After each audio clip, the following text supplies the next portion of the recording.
Happy Monday, everybody. All right, last week I talked about the big, beautiful bill and the aspect of it that for me makes it not so beautiful. And that's the US debt, how this bill could potentially add trillions of dollars onto the US debt, which is already massive, massive. So, and I talked about the implications of that. Now, it's bad for the economy, but as investors, you can capitalize on that. One thing that you can expect to go up are hard assets. Well, I want to circle back on that. One of those hard assets is gold. And now, Greg and I have liked gold for a while, gold, silver, precious metals. But the reason we've liked it is because it's an insurance policy against the dollar. With the fiscal irresponsibility of the United States government, um, it's a safe haven. Now, we have also said it can be a pet rock. That's what Warren Buffett calls it. It doesn't do anything. It just sits there, collects dust. But that's really what makes it valuable. It doesn't deteriorate. It can't file bankruptcy. It doesn't rust. It retains value, stores value. And that's why we liked it. Now, in terms of the price volatility, there was always for the last 25, 30 years, there's been an inverse relationship of the price of gold based on interest rates. When interest rates go up, the price of gold goes down. When interest rates go down, price of gold goes up. Now, why is that?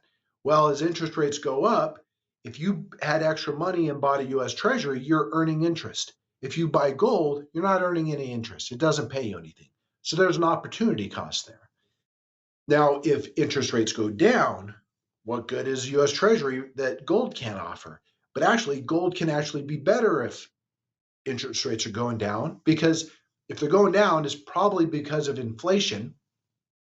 There's an inflationary environment, and gold does well during inflationary periods.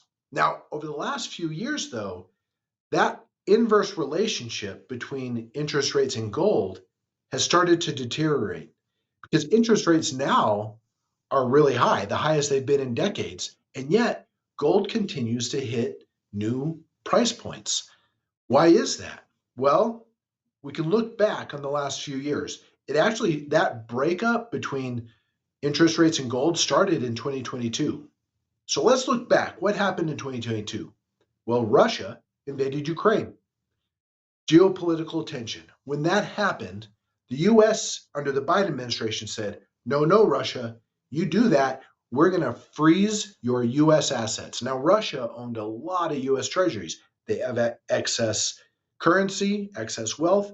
They buy US treasuries so they can earn interest and keep it safe for when they need it. Now, countries will sell their reserves when they need it for like military or social support systems or infrastructure. But until they need it, they want it to do something for them. Well, we froze that. When we did that, countries around the world, even our allies, said, wait a minute, you're just going to freeze it because they're doing something you don't like? That means you could freeze our US treasuries if we do something you don't like. Yeah, even our allies were saying that. So what happened? Well, central banks behind these countries started getting rid of the dollar and buying gold.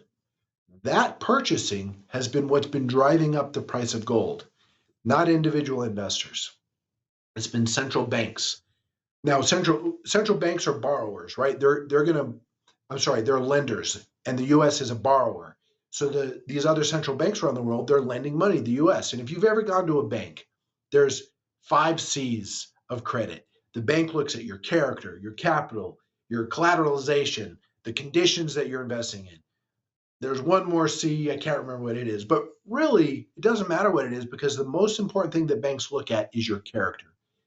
Will you do what you say you're going to do? If you do, they can trust you. And if you have a track record of doing that, they can trust you and they'll loan you money.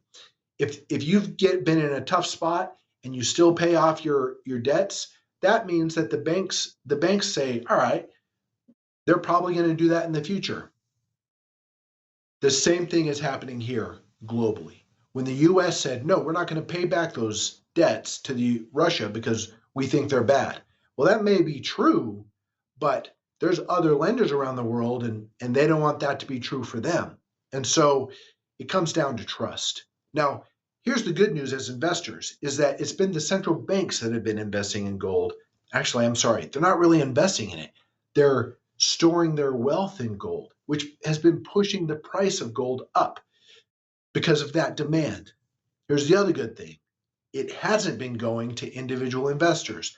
I mean, sure, you can go buy gold now at Costco, and there's been some kind of headlines with that kind of stuff. But when you look at actual investment portfolios, which we can do in the United States, and primarily we're looking at retirement accounts, less than 1% of portfolios own gold.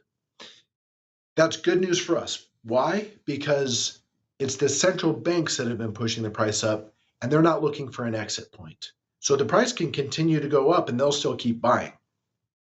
Now, when investors start to get scared of the environment, the stock market, the US dollar, and they start moving to gold, then you can really expect price changes towards the positive. And at that point, that's probably when us as investors will be looking for an exit point. So, anyway, I thought this would be a good kind of background explanation of what the role of gold, especially over the last several decades, and how that's starting to change right now. All right. I hope you like this video. Give us a thumbs up, subscribe if you haven't already, and we'll see you next week. Bye-bye.